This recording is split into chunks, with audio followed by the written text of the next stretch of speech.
Randolph Scott has finally been talked about by Rory Calhoun. Rory Calhoun was born in Los Angeles, California, on August 8, 1922. His full name is Francis Timothy McCow. He went from having a rough and difficult childhood to becoming a famous and loved movie and TV star during the Hollywood Golden Age. Growing up during the Great Depression, he had to deal with a lot of suffering and instability.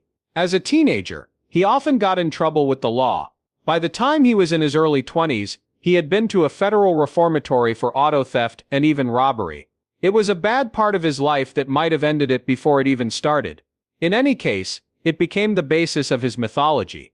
Calhoun never tried to hide his past, even after he changed his life for the better. He talked about his mistakes in interviews, and often said that the hard times he went through gave him the grit and truth that became his acting style. He seemed to have gotten into Hollywood almost by chance, thanks to luck and charm. After he got out of jail, he did a bunch of different jobs, like being a mechanic, a logger, and a cowboy, until he met star Alan Ladd by chance and everything changed. Ladd's wife, Sue Carroll, was a talent agent who liked the tall, broad-shouldered young guy with the sharp eyes. He went to acting school with the name Rory Calhoun, after she signed him. From there his rise was quick. While Rory's first movie came out in the early 1940s, he quickly found work in supporting parts for big studios. He was naturally fit, had a deep voice, and looked tough, which made him a great choice for westerns, which were very popular at the time. During the 1950s, he was in a lot of films, including The Red House, 1947, A Song in My Heart, 1952, and River of No Return, 1954, which starred Marilyn Monroe and Robert Mitchum. People liked how calm and sure he seemed. He wasn't a showy or loud performer, but people were drawn to his quiet strength and subtle charm. The thing that might have made Calhoun stand out the most was how real he was. Rory was a real cowboy. Unlike many of his friends who only played them, he knew how to rope, ride, and stay alive in bad weather.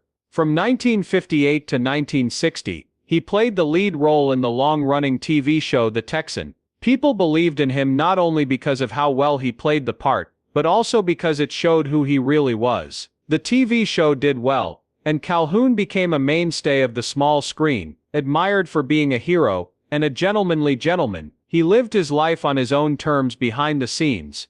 People knew him for being independent, being nice to fans, and being true to his friends. He was naughty sometimes, though, and was known as a bit of a Hollywood rebel.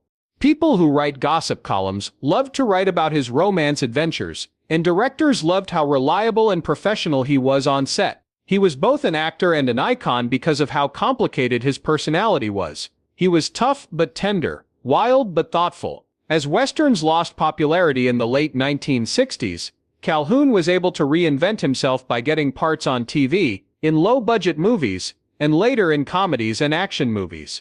In 1980, he was in a movie called Motel Hell, showing that he could still change and surprise people even when he was older. Because he was flexible and open to change, he kept working regularly for decades, long after many of his peers had retired. Rory Calhoun's real life was just as interesting and full of interesting people as the parts he played in films. He loved deeply, and had many complicated relationships. He lived his life fully both in front of and behind the camera. Lita Barron, an actress and singer, was his first wife. She shared his glamorous Hollywood lifestyle, and knew the unique stresses of fame. They got married in 1948, when Calhoun was at the top of his career in show business. At that time, he was becoming known as one of Hollywood's most handsome leading men. He was in westerns and action films that showed off his rugged good looks and natural charm. Lita, who was famous for her singing and acting, often went with him to important events. They became one of the most talked about and beautiful couples in Hollywood after World War II.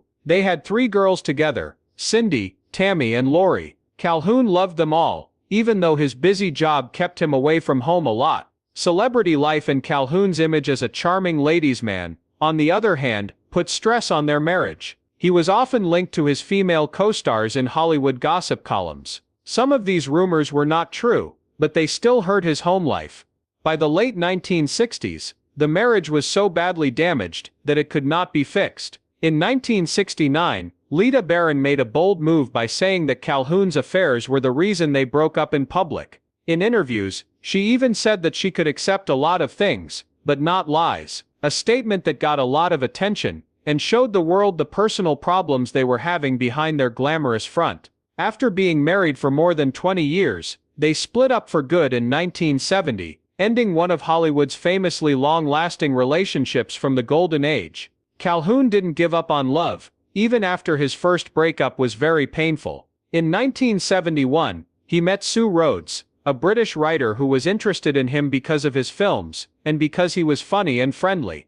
Calhoun's relationship marked a new part of his life, one in which he was more grown and stable. His relationship with Sue was more private and low-key than his marriage to Lita, which happened in full view of the whole Hollywood world. They had a lot of respect for each other, and Calhoun's friends often said that Sue helped make his life more stable and calm. After being together for a while, they had problems in their marriage that ended in a split in 1979. Still, their love had not completely gone away. Calhoun and Sue were able to think about what they really liked about each other when they were apart. The connection that brought them together in the first place never went away completely. Rory and Sue chose to get married again in 1982, which was almost like a plot twist from one of his own films.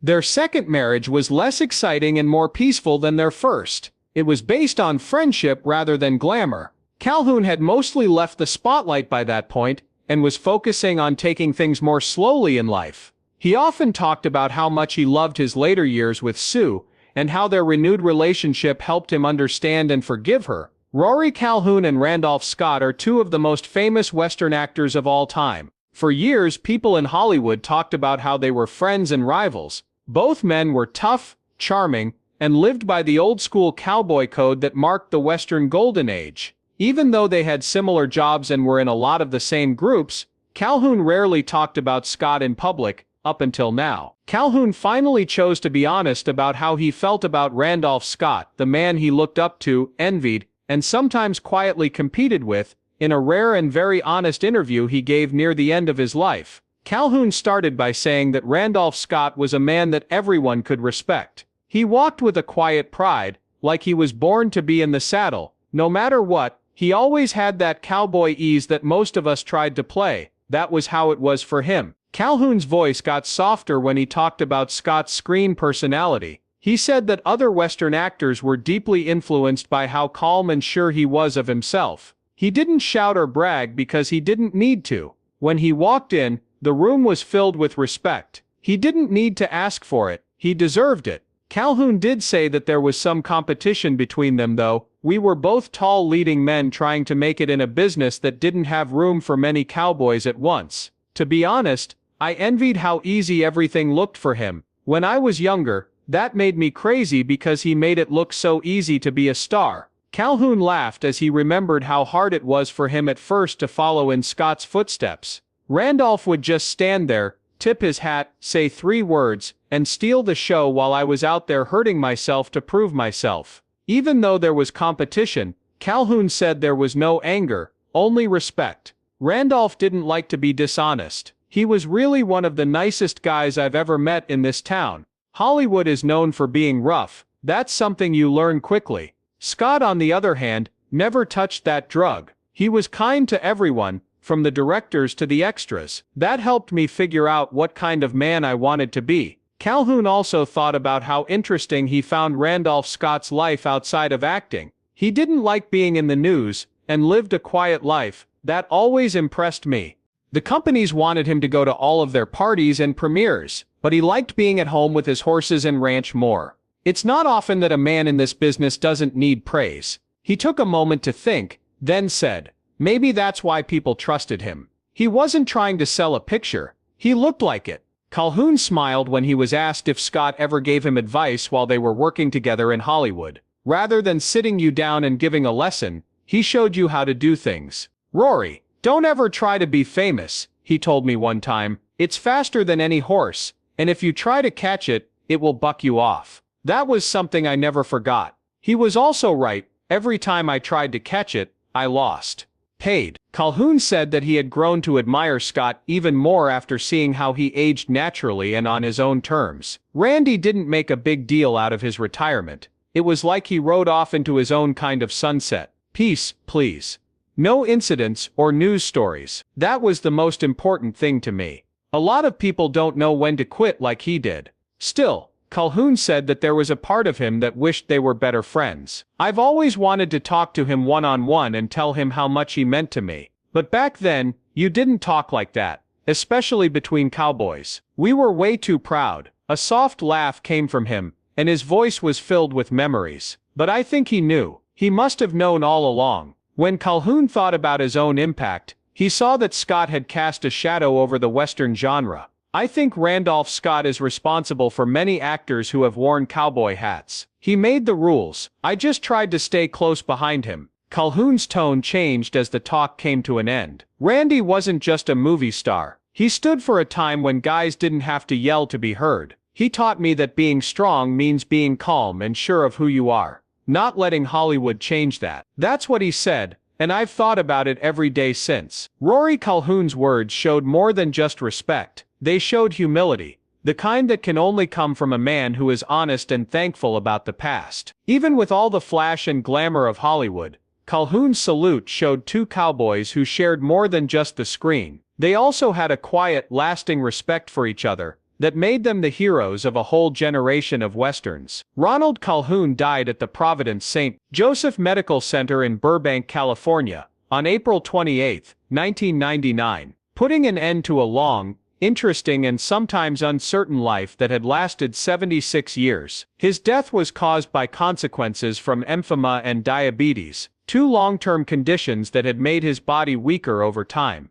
Emphysema is a disease that slowly destroys the lungs' ability to work, making even simple things like walking or talking very tiring. It is usually caused by smoking for a long time. Calhoun had lived a rough outdoorsman's life, smoking, drinking and working long hours on film sets in the hot California sun, like many men his age and career. Even though these behaviors were typical of men in Hollywood during the Golden Age, they hurt his health in the long run. Calhoun's health got worse in his later years, making it harder for him to be in front of the camera, but he was still loved by fans and coworkers who admired both his skill and his determination. He had been dealing with emphysema for a number of years, getting medical help and going to the hospital every so often to control the condition. His diabetes made things even more difficult, which hurt his energy and general health. People who knew Calhoun best often said that he kept his sense of humor and respect until the end. Even though he had health problems, family, close friends and fans kept coming to see him.